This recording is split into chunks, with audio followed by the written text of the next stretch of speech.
दोस्तों, अपने घर की आमदनी और खर्च हमें दोनों पता चल जाएं और इसमें हम बैलेंस बना के चलें तो शायद हम पैसे ज़रूर बचा सकते हैं।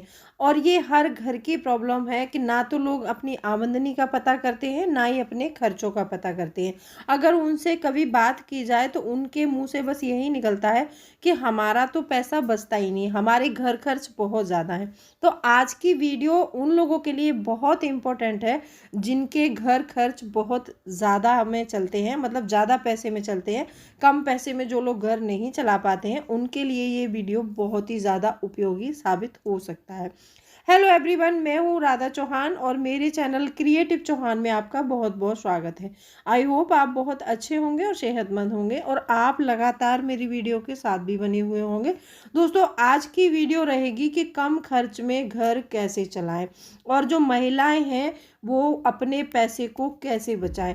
तो वीडियो बहुत इम्पोर्टेंट है, वीडियो के एंड तक ज़रूर बने रहिएगा। और अभी तक आपने अपने इस क्रिएटिव चौहान चैनल को सब्सक्राइब नहीं किया है तो आप लोगों से एक रिक्वेस्ट है, सब्सक्राइब करिए अपने इस चैनल को और बेल आइकन को भी ज़रूर प्रेस कर दीजिएगा ताकि ऐसी ही इंटरेस्टिंग वीडियो की नोटिफिकेशन आपको मिलते रहे। दोस्तों, वीडियो पसंद आए तो एक लाइक ज़रूर कर दीजिएगा। और आप जो भी सोशल मीडिया प्लेटफॉर्म यूज़ करते हैं, आप लोगों से मेरी एक रिक्वेस्ट है, वहाँ पर वीडियो को शेयर ज़रूर कीजिएगा। आप फेसबुक, व्हाट्सएप, टेलीग्राम, इंस्टाग्राम, कहीं भी कोई भी सोशल मीडिया प्लेटफॉर्म यूज़ करते हैं, वहाँ पर एक बार वीडियो को शेयर ज़रूर कीजिएगा। तो चलिए स्टार्ट करते हैं वीडियो को। सबसे पहला पॉइंट आता है कि यदि आप पहले से ऐसे ही खर्च करते चले आ रहे हैं बिना बजट के, तो सबसे पहला पॉइंट यही होगा मेरा कि आप अपने घर का एक बजट बनाएं।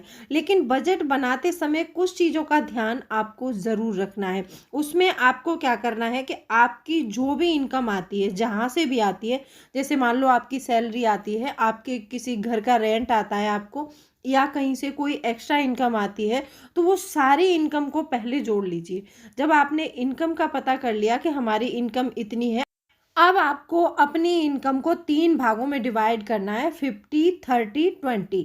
मतलब 50% हिस्सा आप अपनी बेसिक नीड में देंगे और 30% पैसा जो है आप अपने वॉन्ट्स के लिए रखेंगे और 20% पैसा आप सेव एंड इन्वेस्ट करेंगे। अब जो 20% जो मैंने बताया है वो सेव एंड इन्वेस्ट आपको कैसे करना है उसको मैं आपको लास्ट में बताऊंगी, क्या हम उसको कैसे कैसे इन्वेस्ट करेंगे। अब जो 30% हमने अपने वॉन्ट्स के लिए रखा था वो रहेगा हमारा, जो हमारे वॉन्ट्स हैं, जो हम चाहते हैं। जैसे हम मान लीजिए कोई बाहर का खाना हो गया या फिर नए कपड़े खरीदने हैं, मतलब जो भी हमारी इच्छा है, हमें कहीं घूमने जाना है, बच्चों के साथ छुट्टियों पे जाना है, वो सारी चीज़ें हम अपने 30% में रखेंगे और हम अपनी 50% में हमारी जो बेसिक नीड है उसको कंप्लीट करेंगे। ऐसे अगर आप डिवाइड करेंगे तो आपके घर का बजट सही चलेगा और अच्छे से बड़े ही स्मूथली, मतलब बजट भी चलेगा और आपके खर्चे भी चलेंगे और आपकी बचत भी होगी। क्योंकि देखो, बचत करने के लिए हमें अपने खर्चों का भी पता होना चाहिए और अपनी इनकम का भी पता होना चाहिए।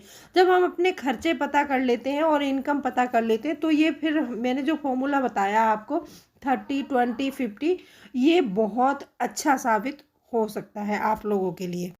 दूसरा पॉइंट आता है यहाँ पर, आप अपने सही खर्च क्या है और गलत खर्च क्या है इनका पता लगाना है अब आपको। क्योंकि उधर हमने क्या किया कि हमने इनकम और अपने खर्चों का पता किया।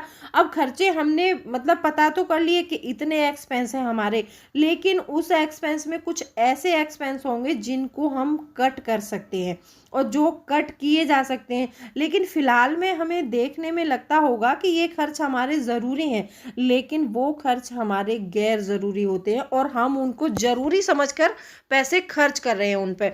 तो ऐसे अपनी एक लिस्ट प्रिपेयर कीजिए। सबसे पहले उस लिस्ट में अपने वो खर्च लिखने हैं जो बिल्कुल बेसिक हैं। आपके बच्चे की फीस, आपके घर का रेंट, आपके घर की ग्रोसरी, आपके मतलब घर का बिजली का बिल, और बहुत सारे ऐसे खर्चे हैं, आपके खाने पीने का खर्चा, ये सारी चीज़ें एक तरफ राइट डाउन कीजिए। फिर उन खर्चों को राइट डाउन कीजिए जिनके आपको मतलब मन में लालच आ रहा है कि मुझे मतलब ऑनलाइन कोई चीज़ खरीदनी है तो मुझे ये चीज़ खरीदनी है, शायद मुझे अगले 6 महीने में इसकी ज़रूरत हो सकती है। जब आपको अगले 6 महीने में ज़रूरत है तो आप 6 महीने बाद खरीदिए उसको। तो ऐसे ही अपनी मतलब बेसिक नीड की लिस्ट बनाएं और ऐसे ही जो आपकी इच्छाएं हो रही हैं उनकी लिस्ट बनाएं। फिर जो इच्छा वाली लिस्ट है उसको आप एक बार रिवाइज कीजिए और अपने आप को कम से कम 15 दिन का टाइम दीजिए। और आप 15 दिन आप उस लिस्ट को रिवाइज करेंगे तो देखेंगे कि 15 दिन में यदि आपने उसमें 10 आइटम ऐड किए हैं तो देखेंगे कि 15 दिन में आप कुल उसमें 2-3 आइटम ही रह जाएंगे आपके। क्योंकि बहुत सारी चीज़ें ऐसी होती हैं कि जिस टाइम हमें इम्पल्स बाइंग एक होता है ना कि बस हमें अभी चाहिए, अभी चाहिए, और फिर लगता है 8 दिन बाद कि ये चीज़ मैंने बेफिजूल में खरीद ली, शायद मैं इस पर पैसे बर्बाद नहीं करता तो शायद ये खर्च मेरा बच जाता। तो ऐसे खर्चों का आपको पता ज़रूर लगाना है। तीसरा पॉइंट आता है यहाँ पर कि अपने खर्चों के लिए अलग अलग लिफाफे ज़रूर बनाइए। अब जैसे मान लो आपके हस्बैंड आपको जितना भी खर्च देते हैं, घर खर्च दे रहे हैं, तो हर चीज़ का एक अलग लिफाफा बनाइए। उन पैसे जो पैसे आपको मिले हैं ना, उन पैसों को आपको कैटेगरी वाइज बांटना है, तभी हमारे खर्चे कम हो सकते हैं।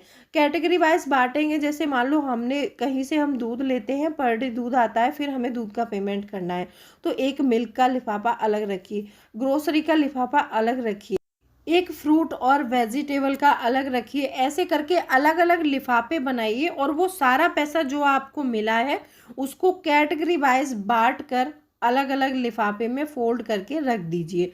जब आपको ज़रूरत हो कि सब्ज़ी लेने जाना है तो सब्ज़ी वाले लिफाफे से निकालिए, जब आपको लगे कि मुझे दूध का पेमेंट करना है तो दूध वाले लिफाफे से निकालिए। ऐसे लिफाफे बनाने से होता क्या है कि मंथ के एंड में हम देखते हैं कि लिफाफे में कुछ ना कुछ, किसी में 100, किसी में 200, किसी में 500, हर लिफाफे में पैसे बचते ज़रूर हैं। क्योंकि ऐसा करने से, ये जो फॉर्मूला है जो मैं बता रही हूँ आपको, इसको कैश स्टफिंग बोलते हैं। कैश स्टफिंग महिलाओं के लिए बहुत बेस्ट ऑप्शन है। चौथा पॉइंट आता है कि हर महीने एक सेविंग चैलेंज जरूर चलाएं। देखो, सेविंग चैलेंज चलाने का मतलब ये होता है, आपको क्या करना है कि आपको हर मंथ में अपने आप को एक सेविंग चैलेंज देना है। जो मैं अपलोड करती हूँ उसमें कभी क्या है कि कभी ज़्यादा पैसा जमा करना है, कभी थोड़ा कम पैसा जमा करना है। तो वो हम क्या करते हैं कि जैसे मान लो अपना कोई एक ऐसा खर्च हम पर डे कम करेंगे कि यहाँ से हम 100 या 50 या फिर 10 या 20 रुपए ज़रूर बचाएंगे। मतलब कोई भी एक खर्च कम करना है, हमें 30 दिनों तक ये प्रैक्टिस करनी है। जब हम 30 दिन ये प्रैक्टिस करते हैं ना, तो प्रैक्टिस में आ जाता है हमारे कि हम खर्च कहाँ से कम कर सकते हैं, ये सीख जाते हैं। और फिर क्या होता है कि धीरे धीरे धीरे धीरे हमारे खर्चे कम होने लगते हैं और हमारे पैसे ज़्यादातर बचने लगते हैं। और कोशिश करिए कि हर रोज़ कोई ऐसा खर्च कम करने की कोशिश करिए आप कि जो लगे आपको कि ये ज़रूरी है, लेकिन वो आपका गैर ज़रूरी खर्च होना चाहिए।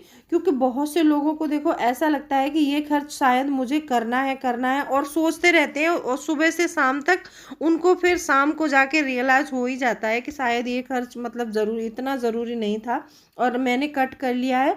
तो आपको पता चल जाता है कि यहाँ पर मेरा पैसा बच गया है, तो आगे उस खर्च से आप बच पाएंगे। तो इसीलिए आप अपने कोई भी ऐसे गैर ज़रूरी खर्च हैं उनको पर डे एक खर्च को कम करना है। ऐसा नहीं करना कि मतलब एक दिन में ही आप सारा पैसा सेव नहीं कर सकते। ये सेव करने की जो प्रक्रिया होती है ना, ये सालों साल चलती है, तब जाके कुछ पैसा हमारे आंखों के सामने आता है। और बहुत से लोग तो ये सोचते हैं कि मतलब आज से ही सारे खर्चे बंद कर दूंगा तो मैं बहुत पैसा सेव कर सकता हूँ।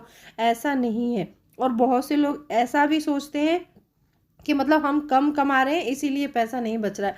आप कम नहीं कमा रहे हैं, आप पैसा सही कमा रहे हैं, सफिशिएंट पैसा कमा रहे हैं। बस आप उस पैसे को अच्छी तरह से कैटेगराइज करके खर्च नहीं कर रहे हैं। आप अनाप शनाप खर्च कर रहे हैं तो आपके पैसे नहीं बच पा रहे हैं। पांचवा पॉइंट था कि हमें जो 20% पैसा बचाना है उस पैसे को निवेश भी करना है। सेव एंड निवेश उसको कैसे करना है, देखो आप कुछ पैसा इमरजेंसी फंड में ज़रूर डालिए। इमरजेंसी फंड के लिए आप कोई अलग से अकाउंट खोल लीजिए, तो आप उसमें थोड़ा थोड़ा पैसा जमा करते रहिए और वो आपको हर महीने जमा करना है, क्योंकि आपके पास ना इमरजेंसी फंड का होना बहुत ज़रूरी होता है। क्योंकि देखो कभी ऐसा होता है कि भगवान ना करे कि कोई प्रॉब्लम आए किसी के ऊपर, कभी कभी ऐसा होता है कि हम पैसे के लिए काम न कर पाए, तो उस समय हमारे खर्च चलते रहें, ये होता है इमरजेंसी फंड। आपको उस 20% में से 5% पैसा अपना इमरजेंसी फंड में हर मंथ में जमा करना है। हो सके तो आप 10 भी कर सकते हैं, लेकिन ज़्यादा नहीं कर पा रहे तो आप 5% पैसा उसमें ज़रूर डालिए। जब आपने इमरजेंसी फंड में डाल लिया है तो अब बचता है हमारे पास 15% पैसा। 15% में से हम 5% कैश निकाल कर अपने पास रखेंगे हमेशा, क्योंकि कोई भी इमरजेंसी कभी बताकर नहीं आती है, कभी भी घर में कोई भी काम आ सकता है, तो वो पैसा हम अपना कैश में रखेंगे। और उसमें से 5% पैसा हम ऐसी जगह निवेश करेंगे जहां बिल्कुल सिक्योर निवेश होना चाहिए हमारा। कोई पोस्ट ऑफिस की स्कीम हो सकती है, कोई एसबीआई की स्कीम हो सकती है, जिसमें हमें एक फिक्स रिटर्न मिले और सही रिटर्न मिले, ऐसा कि कम से कम 7 से 8% का रिटर्न मिले। उसके लिए यदि आप चाहते हैं कि कोई वीडियो बनाओ, तो मैं एक वीडियो आप लोगों को ज़रूर दूंगी जहां पर महिलाएं अपना एक सुरक्षित निवेश कर सकती हैं। और 5% पैसा बचता है, उसको आप ऐसी जगह निवेश कर सकते हैं जहां से हमें थोड़ा मतलब रिस्क रहेगा वहां पर पैसे का, लेकिन रिटर्न भी हमें अच्छे मिलेंगे।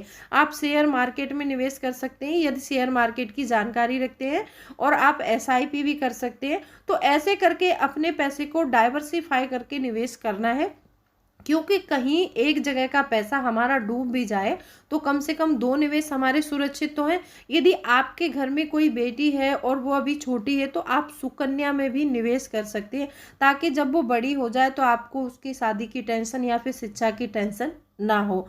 तो ये निवेश आपको ज़रूर करने हैं। जो पैसा हम निवेश करते हैं उससे शॉर्ट टर्म में शायद हमको कोई फायदा नहीं होता है, और हमेशा निवेश लॉन्ग टर्म के लिए करना है आपको, क्योंकि लॉन्ग टर्म वाले जो मतलब निवेश के जो स्कीम होते हैं उनमें बहुत फायदा होता है, क्योंकि वहाँ पर हमारा पैसा कंपाउंड हो रहा होता है। जब पैसा कंपाउंडिंग इफेक्ट से आता है ना, तो वो काफ़ी सारा पैसा हमें बढ़कर मिलता है। तो जब भी निवेश करें, लंबे समय के लिए निवेश करें और एक सिक्योर निवेश करें। कैसी लगी वीडियो कमेंट सेक्शन में ज़रूर लिख दीजिएगा। चलिए मिलती हूँ अगले वीडियो में, तब तक के लिए बाय बाय, थैंक